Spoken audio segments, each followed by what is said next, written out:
syukurku bagimu atas kasih setiamu. Ku akan selalu memujimu, menjembahmu, oh Tuhanku.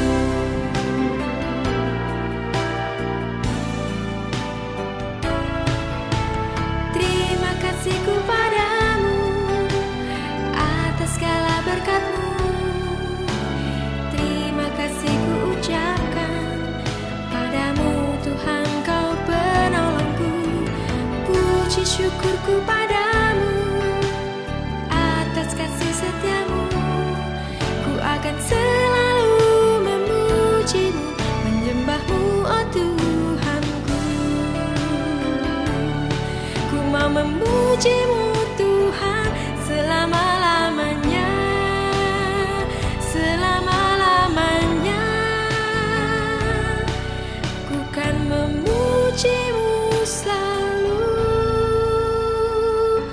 oh Tuhanku.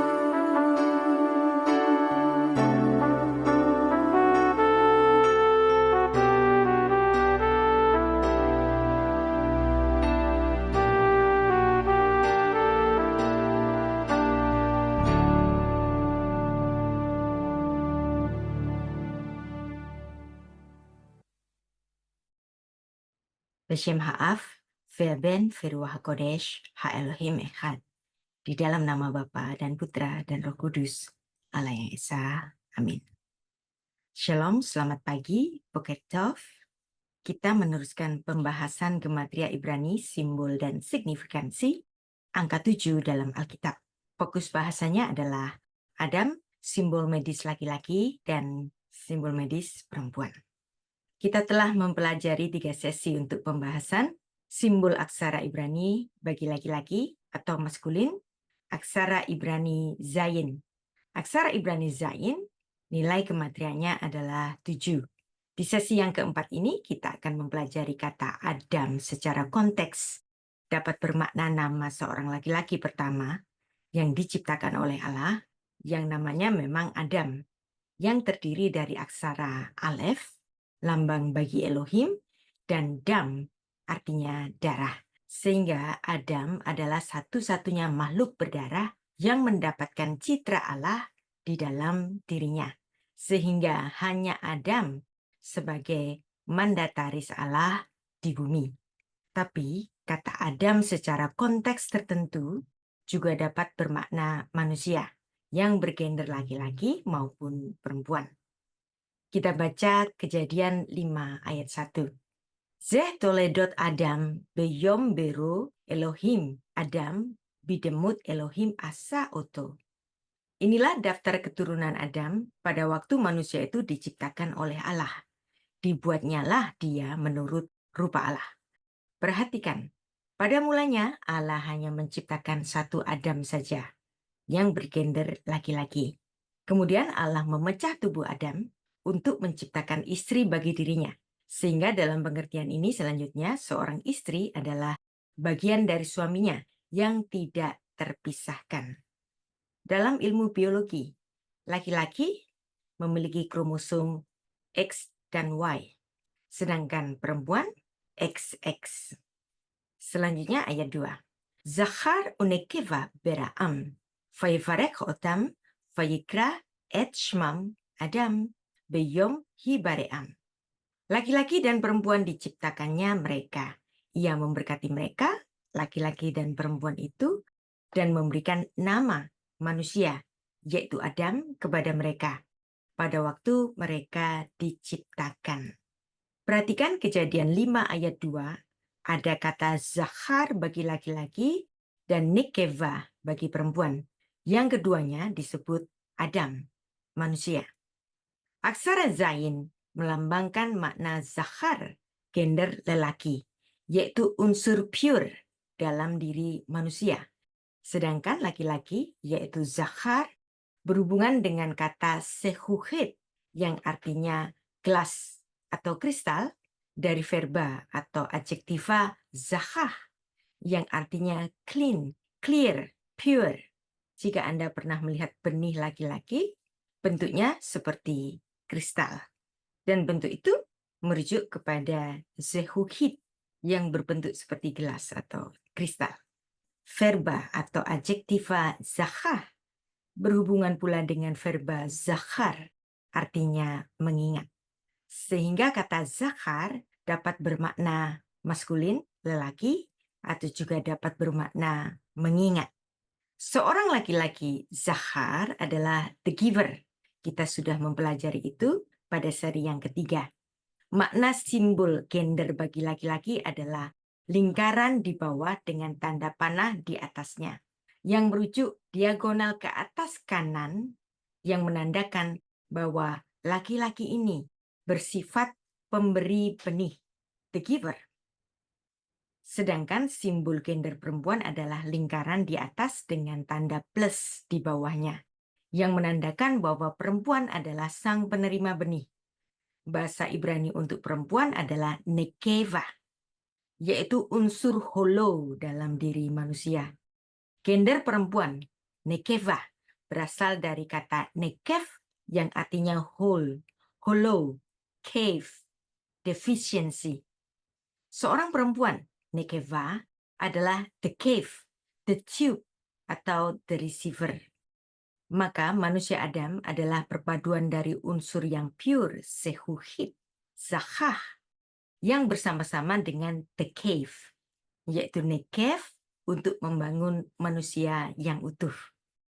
Simbol-simbol gender ini digunakan dalam berbagai konteks, termasuk tanda-tanda dalam kamar kecil dan juga sebagai keperluan ilmiah atau medis. Dan simbol-simbol gender lelaki dan perempuan ini sebenarnya datang dari Torah, yaitu Zachar, the giver, dan Nekeva, the receiver. Dalam Kejadian 5 ayat 2, dituliskan Zachar unekeva. Zachar adalah the giver, yang mengingat atau remember, dan juga lambang bagi human soul, unsur internal dalam diri manusia. Sedangkan nekeva adalah the receiver, the whole atau the cave, merujuk kepada human body, unsur eksternal. Maka perpaduan antara soul dan body ini barulah bisa dikatakan Adam, human. Soul saja tanpa body bukan Adam, human. Body saja tanpa soul juga bukan Adam, bukan human.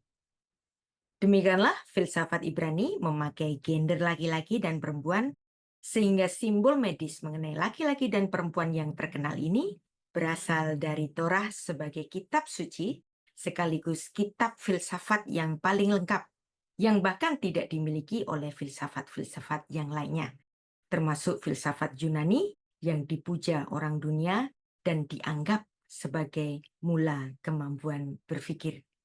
Ternyata, ketika kita mendalami Torah dalam bahasa asli, ada banyak simbol-simbol yang tak terkatakan dalam terjemahan Inggris maupun Indonesia. Hal itu tidak dapat dimengerti. Harus dengan naskah asli Ibraninya saja. Anda akan kehilangan banyak keindahan Torah apabila Anda hanya mencukupkan diri dengan membaca Alkitab terjemahan saja.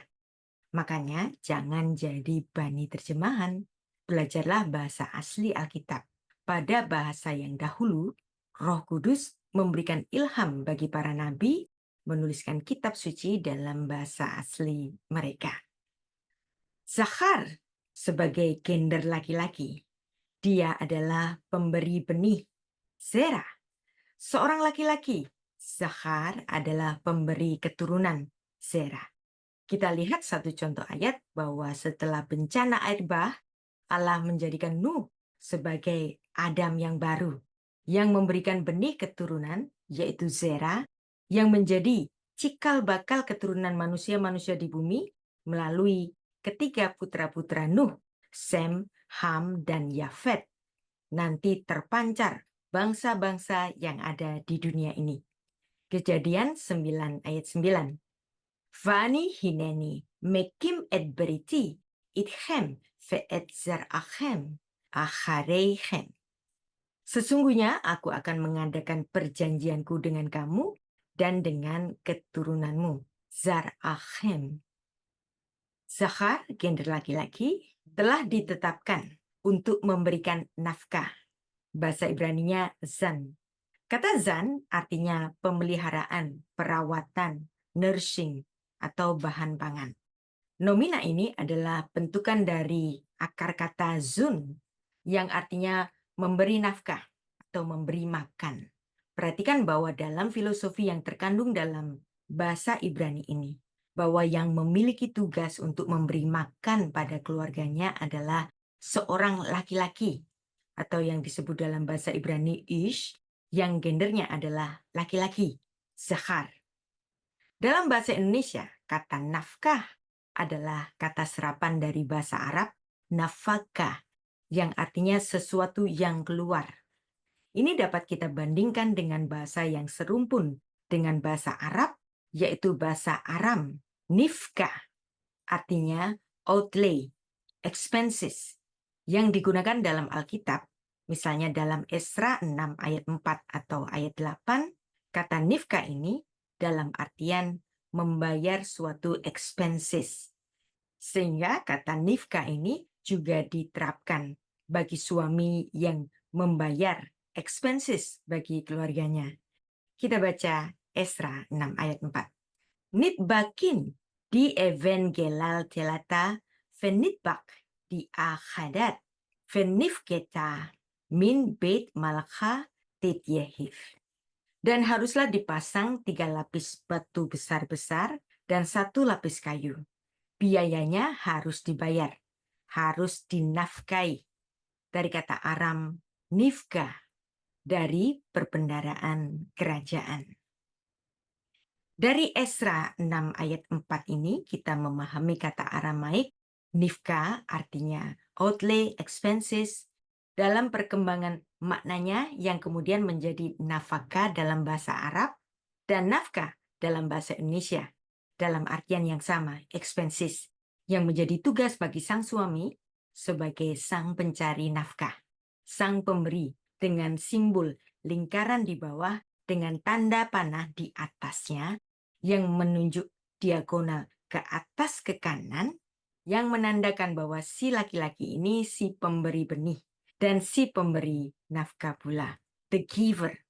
Dengan demikian, seorang laki-laki secara kodratnya diberi oleh Tuhan suatu tanggung jawab yang lebih besar sebagai mandataris Allah di bumi. Sehingga dalam garis keimamatan Israel, hal ini ditampakkan pula bahwa seorang imam adalah selalu laki-laki dan sang suami adalah kepala dari istri. Itulah yang menjadi dasar suatu pernikahan. Efesus 5 ayat 22 sampai 33. Judul berikutnya adalah Kasih Kristus adalah dasar hidup suami istri. Ayat 22. Hai istri, tunduklah kepada suamimu seperti kepada Tuhan.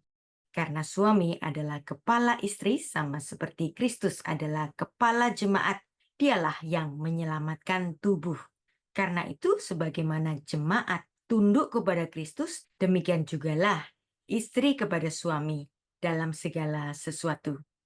Hai suami, kasihilah istrimu, sebagaimana Kristus telah mengasihi jemaat dan telah menyerahkan dirinya baginya untuk menguduskannya sesudah ia menyucikannya dengan memandikannya dengan air dan firman, supaya dengan demikian ia menempatkan jemaat di hadapan dirinya dengan cemerlang tanpa cacat atau kerut atau yang serupa itu, tetapi supaya jemaat kudus dan tidak bercela. Demikian juga suami harus mengasihi istrinya sama seperti tubuhnya sendiri. Siapa yang mengasihi istrinya, mengasihi dirinya sendiri. Sebab tidak pernah seorang membenci tubuhnya sendiri, tetapi mengasuhnya dan merawatnya sama seperti Kristus terhadap jemaat. Karena kita adalah anggota tubuhnya, sebab itu laki-laki akan meninggalkan ayahnya dan ibunya dan bersatu dengan istrinya, sehingga keduanya menjadi satu daging. Rahasia ini besar, tetapi yang aku maksudkan ialah hubungan Kristus dan jemaat. Bagaimanapun juga, bagi kamu masing-masing berlaku kasihilah istrimu seperti dirimu sendiri, dan istri hendaklah menghormati suaminya. Pada zaman Alkitab ditulis, Israel menganut zaman patriarki. Suami bertindak sebagai imam dan hakim dalam keluarga. Dan dalam seluruh Alkitab, suami dan ayah hampir tanpa kecuali harus diberi respek yang dalam. Dan ini dituliskan mulai dari Kejadian 31 ayat 31, Ayub 1 ayat 5, 1 Petrus 3 ayat 5, dan masih banyak ayat-ayat yang lainnya. Suami menjadi kepala istri dan istri harus tunduk kepadanya. Efesus 5 ayat 21 sampai 33. Kepemimpinan ini bersifat relatif karena sang suami itu harus tunduk kepada kepemimpinan Allah dan Kristus yang lebih tinggi. 1 Korintus 11 ayat 3. Tetapi aku mau supaya kamu mengetahui hal ini, yaitu kepala dari tiap laki-laki ialah Kristus dan kepala dari perempuan ialah laki-laki. Dan kepala dari Kristus ialah Allah. Kepemimpinan suami di dalam keluarga membuatnya memikul tanggung jawab yang berat. Meskipun ia adalah pemilik istrinya, ia harus mengakui bahwa istrinya berharga di mata Allah. Khususnya jika dia adalah seorang Kristen, ia harus mengasihi dia seperti ia mengasihi dirinya sendiri. Sebab mereka adalah satu daging. Kejadian 2 ayat 24. Al-Ken ya'azaf ish et aviv ve'et imo ve'dafak be'isto ve'hayu levazar echad. Sebab itu seorang laki-laki akan meninggalkan ayahnya dan ibunya dan bersatu dengan istrinya, sehingga keduanya menjadi satu daging. Demikianlah memang sejak semulanya Allah menciptakan satu Adam dan satu istri bagi dirinya. Laki-laki dan perempuan ini diberi perintah oleh Allah untuk berprokreasi, beranak pinak memenuhi bumi. Pernikahan laki-laki dan perempuan mendapat berkat dari Allah sejak mulanya. Kejadian 1 ayat 28. Walau sekarang ini sebagian manusia mencoba menyimpangkannya dalam bungkusan hak asasi manusia untuk pelegalan pernikahan homoseksual yang sekarang ini marak sekali dikampanyekan di segala lini, di film-film, di Netflix, di iklan-iklan, di film-film kartun, bahkan juga yang baru saja heboh, yang juga dikampanyekan dalam Olimpiade di Paris tahun 2024 ini. Pernikahan sesama jenis bagaimanapun bukan ide Alkitab. Kiranya ini menjadi pembelajaran kita bersama. Ikuti terus pembahasan Gematria Ibrani, simbol dan signifikansi, angka-angka yang selanjutnya. Beshem Ha'av, Ve'aben Ve'ruah Kodesh, Ha-Elohim Echad, di dalam nama Bapa dan Putra dan Roh Kudus, Allah yang Esa. Amin.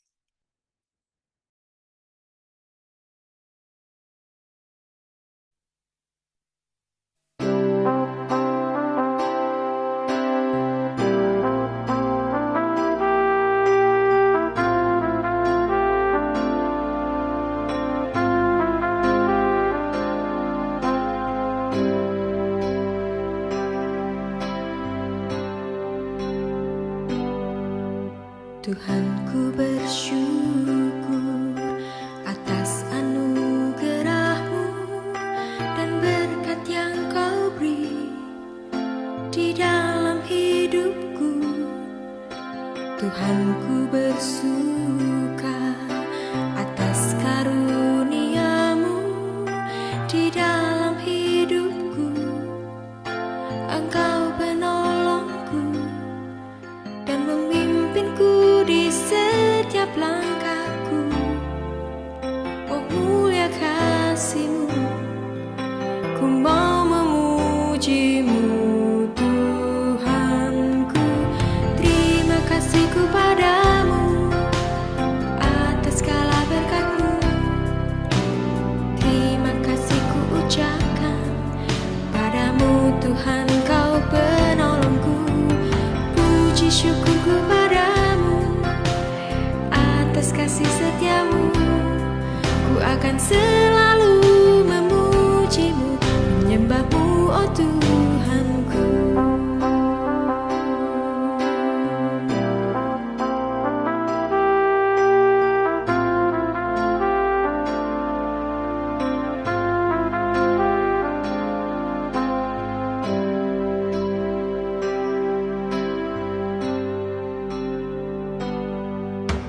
Tuhanku bersuka atas karunia-Mu di dalam hidupku.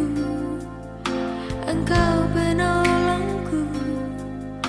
Tuhanku bersyukur atas anugerah-Mu dan berkat yang Kau beri di dalam hidupku dan memimpinku di setiap langkahku. Oh mulia kasih-Mu, ku mau memuji-Mu Tuhanku. Terima kasihku padamu atas segala berkat-Mu. Terima kasih ku ucapkan padamu Tuhan, Kau penolongku. Puji syukurku bagi-Mu atas kasih setia-Mu. Ku akan selalu memuji-Mu, menjembah-Mu, oh Tuhanku.